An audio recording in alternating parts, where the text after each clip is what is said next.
42 ನಲ್ಲಿ ಏನಾಗಿದೆ sir last ಅಲ್ಲಿ ಇವು ಕೆಲವೊಂದು ಮಿಡ್ಲ್ ಅಲ್ಲಿ ಏನಾಗಿತ್ತು ಸಿಂಪಲ್ ಮಾಡಿದ್ರು ಸರ್ ಡೈರೆಕ್ಟ್ ಆಗಿ ಸ್ಟೇಜ್ 5 ಬರ್ಬೋದು ಸರ್. ಸ್ಟೇಜ್ 5 ಬಂದ್ರೆ ಅಂದ್ರೆ ಇವಾಗ ಬಂದು ಅಲೋಕೇಶನ್ ಸರ್ ಇದು ಇಲ್ಲಿವರೆಗೂ ನಾವು ಏನು ಕೊಡುತ್ತೆ ನಾವು ವೆರಿಫಿಕೇಶನ್ ಮ್ಯಾನ್ ಹೋದ್ಮೇಲೆ 4th ಸ್ಟೇಜ್ಗೆ ಫ್ರೆಂಡ್ ಹೋಗುತ್ತೆ ಸರ್. ಅದೆಲ್ಲ ಕರೆಕ್ಷನ್ಸ್ 4 ಸ್ಟೇಜ್ ಹೋಗುತ್ತೆ sir. 1089 documents verified by me sir. ಅದರಲ್ಲಿ ಕರೆಕ್ಷನ್ಸ್ ಇರ್ಬೋದು ಪೇಮೆಂಟ್ ಇರ್ಬೋದು ಸರ್. ಇಲ್ಲಿ ಅದರಲ್ಲಿ ಕರೆಕ್ಷನ್ ಪೇಮೆಂಟ್ ಕಳಿಸಿದ ಮೇಲೆ 5th ಸ್ಟೇಜಿಗೆ ಬರ್ತದೆ ಸರ್. ಇವು ready for registration sir. Payment ಆಗಿದೆ ಇದು 134 ಅಪ್ಲಿಕೇಶನ್ ಇಲ್ಲಿ ಬರ್ಬೇಕು ಸರ್.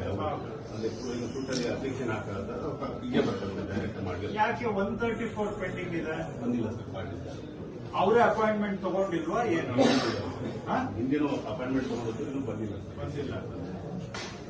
ಈಗ ಆವತ್ತಿನ ಡೇಟ್ ಮಿಸ್ ಆದ್ರೆ ನೆಕ್ಸ್ಟ್ ಎನಿ ಡೇಟ್ ಬರ್ಬೋದಾ? ಮತ್ತೆ ಅಪಾಯಿಂಟ್ಮೆಂಟ್ ಶೆಡ್ಯೂಲ್ ಮಾಡ್ಕೋಬೇಕು ಸರ್. 5th ಸ್ಟೆಪ್ ಅನ್ನ ಅವರೇ ರಿಪೀಟ್ ಮಾಡಬಹುದು. ಮತ್ತೆ ಒಂದು ಸ್ಟೆಪ್ ಅಥವಾ 3ನೇ ಸ್ಟೆಪ್ ಹೋಗೋ ಅವಶ್ಯಕತೆ ಇಲ್ಲ. ಇಲ್ಲಿಂದ ಇಲ್ಲೇ ಇರುತ್ತೆ ಸರ್. ಓಟ್ ಆಗಿರುತ್ತೆ ಅಷ್ಟೇ. ಖುಷಿಯಾಗಿದ್ದಾವೆ ಅದೇನು ಆನ್ಲೈನ್ ಬಂದಿಲ್ಲ ಸರ್. ಬಂದಿದ್ರೆ ಫಾರ್ಮ್ ಯಾಕೆ ಬಂದ್ರೆ ನೇರವಾಗಿ ಭೂಮಿಗೆ ಕಳಿಸ್ಲಿಕ್ಕೆ ಏನ್ ಚಾಲೆಂಜ್ ಸಿಂಪಲ್ ಮಾಡಿ ಸರ್. ಅಷ್ಟು ಸಿಂಪಲ್ ಮಾಡಿದ ಅಷ್ಟೇ ಅಲ್ಲ ಸರ್. ಇನ್ಕ್ಲೂಡಿಂಗ್ ಸೇಲು ಎಲ್ಲ ಇದೆ. ಮಾಡಿಯೋದು ಪೊಸಿಷನ್ ಸೇಲು ಡಿಟಿಡಿ ಈಗ ಆಯ್ತು, ಅದು ಮೋಸ್ಟ್ಲಿ ಆ ತರ ಇದೆ. ಆಯ್ತು, ಇದು ಜನಗಳ ಕಡೆಯಿಂದ ಪೆಂಡಿಂಗ್ ಇಟ್ಕೊಂಡಿರೋದು ಅಲ್ವಾ? ಈಗ ಲಾಸ್ಟ್ ಸ್ಟೆಪ್ 10 ಅಲ್ಲಿ 38 ಅರ್ಜಿ ಬಾಕಿ ಇದೆ. ಅದೇ ಯಾಕೆ ಬಾಕಿ ಇದೆ? ಇದು ವೆರಿಫಿಕೇಶನ್ ಬಾಕಿ ಇರೋದು. ಯಾಕೆ ಪೆಂಡಿಂಗ್ ಇದೆ? ನಿನ್ನೆ ಅದು ಏನ್ ಅಕ್ನಾಲೆಜ್ಮೆಂಟ್ ಜನರೇಟ್ ಮಾಡೋದ್ರಲ್ಲಿ ಏನ್ ಕೆಲಸ ನಮ್ದು?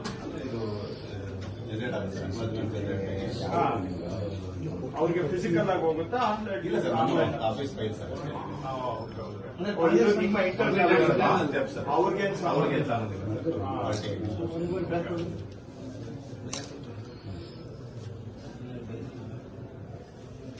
ಈ ಜನ ಎಲ್ಲ ಸರ್ವರ್ ಸ್ಲೋ ಅಂತ ಹೇಳ್ತಾರೆ. ಅದೆಲ್ಲ ಏನು ಇದೆಯಾ ಈಗ ಸಮಸ್ಯೆ? ನೆಟ್ವರ್ಕ್ ಇಶ್ಯೂ ಬಂದ್ರೆ ಲೋಕಲ್ ಇಶ್ಯೂ. ನಿಮ್ದು ಈಗ ಕೇಸುವಾನೆ ಇದೆಯಲ್ಲ ಇಲ್ಲಿ ನೆಟ್ವರ್ಕ್, ಏನ್ ಸ್ಪೀಡ್ ಅಲ್ಲಿ ಏನ್ ಪ್ರಾಬ್ಲಮ್ ಇಲ್ಲ. ಚೆಕ್ ಮಾಡ್ತೀರಾ ಏನ್ ಸ್ಪೀಡ್ ಇದೆ ಅಂತ?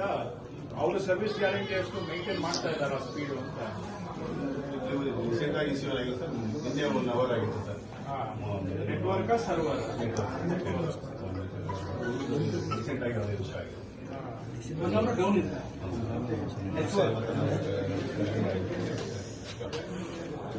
ಈಗ ಇಲ್ಲಿ ಜನ ಬಂದವರಿಗೆ ಏನು ಟಾಯ್ಲೆಟ್ ಫೆಸಿಲಿಟಿ ಇದೆಯಾ ಇಲ್ಲವಾ?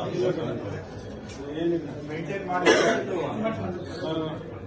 ಕುಡಿಯೋ ನೀರು ಜನ ಎಲ್ಲ ಹೇಳ್ತಾರೆ ಒಂದು ನೀರು ಸಿಗೋದಿಲ್ಲ ನಮ್ಮ ಆಫೀಸಲ್ಲಿ, ಕುಡಿಯೋ ಟಾಯ್ಲೆಟ್ ಇರೋದಿಲ್ಲ, ಬಂದವರಿಗೆಲ್ಲ ತೊಂದರೆ ಅಂತ ಹೇಳಿ 5 ನಿಮಿಷ ಸ್ಟಾಫಿಗೆ ಟಾಯ್ಲೆಟ್ ಇಲ್ಲ, ಈ ಮೀಡಿಯಾದ್ರ ಬೇಡಿಕೆ ಇದೆ ಸರ್. ಮೊದಲು ತಮ್ಮ ಕಚೇರಿ ಸ್ವಚ್ಛ ಇಟ್ಕೋಬೇಕು, ಆಮೇಲೆ ಸಿಟಿ ಹೆಂಗ್ ಸ್ವಚ್ಛ ಮಾಡ್ತಾರೆ ಅಂತ. ಒಂದ್ ರೌಂಡ್ ವಾಶ್ರೂಮ್ ಗಿಶ್ರೂಮ್ ಹೋಗಿ ಬಂದ್ರೆ ಗೊತ್ತಾಗುತ್ತೆ ಸರ್. ಮೀಡಿಯಾದ್ರ ಬೇಡಿಕೆ ಅದೇ ಸರ್. ಇದು ಮತ್ತೆ ಎಲ್ಲಾ ಈಗ ಜನ ಹೊರಗೆ ಬರೋದು, ಮೀಡಿಯಾದವರು ನಮಗೆ ಕೇಳೋದು ಎಲ್ಲ ನಿಮ್ದು ಬರೀ ಏಜೆಂಟ್ಗಳದ್ದು ದರ್ಬಾರ್ ನಡೆದಿದೆ ಅಂತ. ಏನು ವ್ಯವಸ್ಥೆ ಇದು? ನೀವು ಕೇಳಿದ್ರೆ ಹೀಗೆ ಹೇಳ್ತೀರಿ, ಹೊರಗಡೆ ನೋಡಿದ್ರೆ ಅವ್ರ ಏಜೆಂಟ್ಗಳು ನಮ್ಮ ಅಧಿಕಾರಿಗಳ ಹೆಸರು ಹೇಳ್ಕೊಂಡೆ ಅವ್ರು ಕೆಲಸ ಮಾಡ್ತಾರೆ.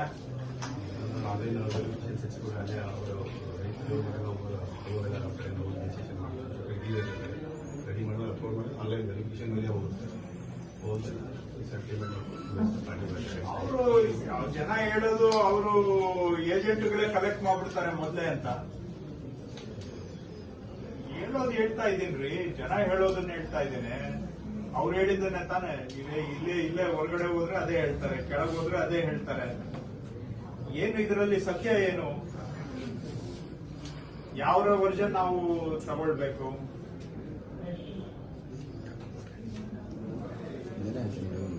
ಹೇಗೆ ಉತ್ತರ ಕೊಡೋದು ಸಾರ್ವಜನಿಕರಿಗೆ?